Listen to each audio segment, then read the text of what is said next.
Permission जरूरी है, अनुमोदना जरूरी है, ये उनका क्लेम था। और उसको क्लेम को एक्सटेंड करते हुए आगे ले गए, क्योंकि अब तो जम्मू कश्मीर में संविधान सभा है ही नहीं। तो इसका मतलब ये हुआ कि जम्मू कश्मीर की संविधान सभा के परमिशन के बगैर धारा 370(3) के तहत कोई एक्शन नहीं लिया जा सकता और संविधान सभा समाप्त हो गई है, इसलिए धारा 370 परमानेंट हो गया। मान्यवर, ऐसा आर्गुमेंट मैंने मेरे जीवन में भी मेरे 5 धाराशास्त्रियों को पूछा कि मेरी समझ में कोई गड़बड़ है या ये डिमांड कोई गड़बड़ है, कि डिमांड तो गड़बड़ है ही है, ये आर्ग्यू कर रहे हैं उनकी समझ में भी बड़ा प्रॉब्लम है। मान्यवर, आज सुप्रीम कोर्ट ने तय कर दिया कि जम्मू कश्मीर की संविधान सभा समाप्त होने से धारा 370(3) समाप्त नहीं हो जाता है, धारा 370(3) यथावत रहता है।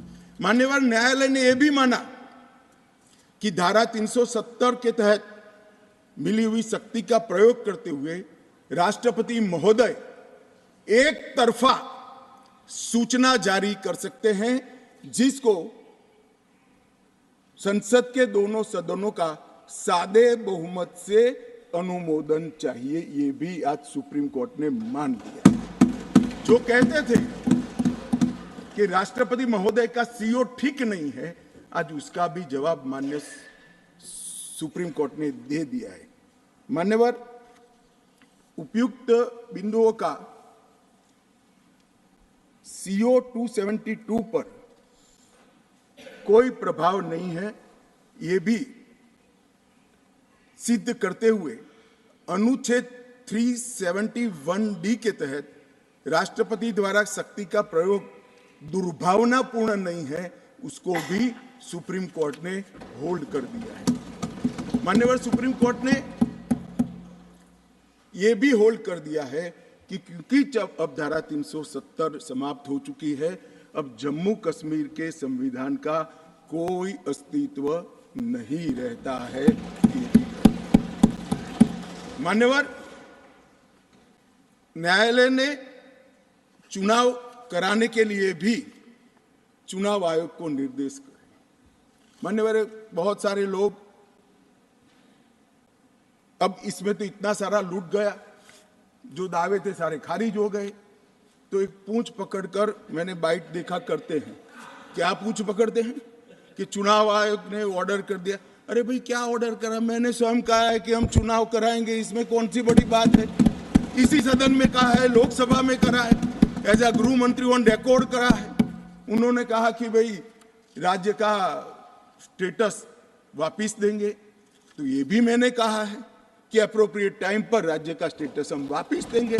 और सुप्रीम कोर्ट ने भी ये जो कहा है उसमें मेरे सदन में के बयान को और सॉलिसिटर जनरल के सुप्रीम कोर्ट के सामने बयान को कोट करते हुए कहा है। अब मुझे कोई समझाए इसमें विजय कहां से हुई है? घोर पराजय में विजय कैसे ढूंढना, इसकी कला कोई आप लोगों से सीख ले साहब। इतने बड़े घोर पराजय विजय कैसे ढूंढना, इसका कोई अभ्यास वर्ग साहब रखना चाहिए साथ साथ में। ये बहुत बड़ी कला है।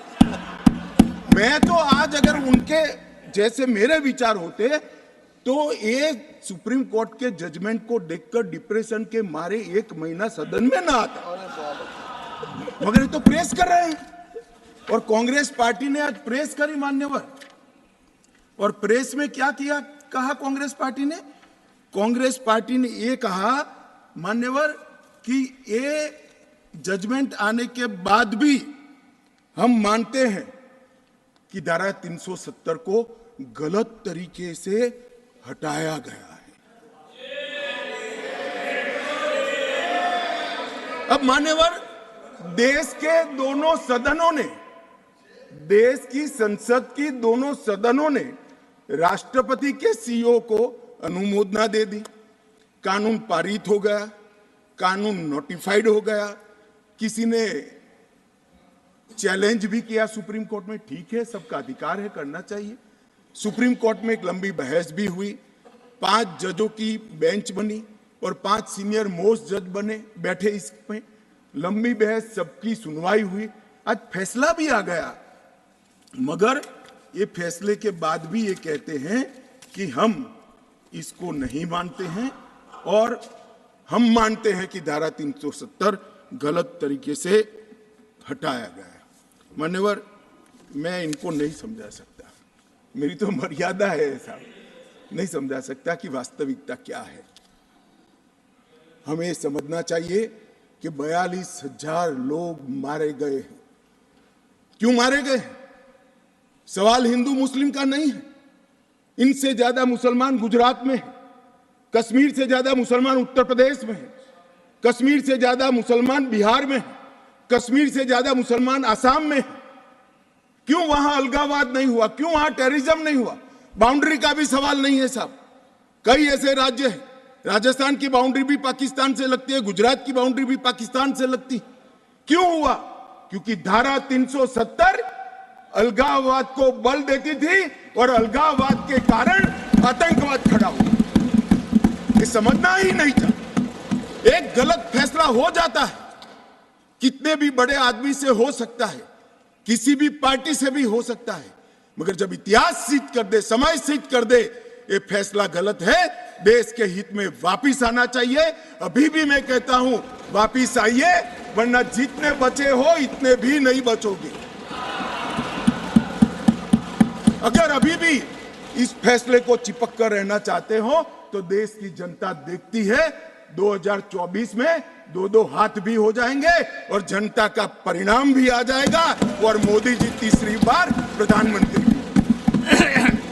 मान्यवर, मैं जिस 2 बिल को लेकर आया हूं वो 2 बिल एक प्रकार से सभी पार्टियों को मैंने सुना है, सर्वानुमत से बिल के तत्व को सबने समर्थन किया है। बिल का जो तत्व है, कंटेन है, इसका किया है। मुझे था कि विटरास खड़े हो जाएंगे कि हम अपोज में खड़े हैं, मगर मैं सभी पार्टियों को कहता हूं, तब ये तो काउंट करता हूं कि कम्युनिस्ट पार्टी कभी अच्छे काम का समर्थन नहीं कर सकती है, इसलिए सभी पार्टियों से मेरा मत बाकी दलों से।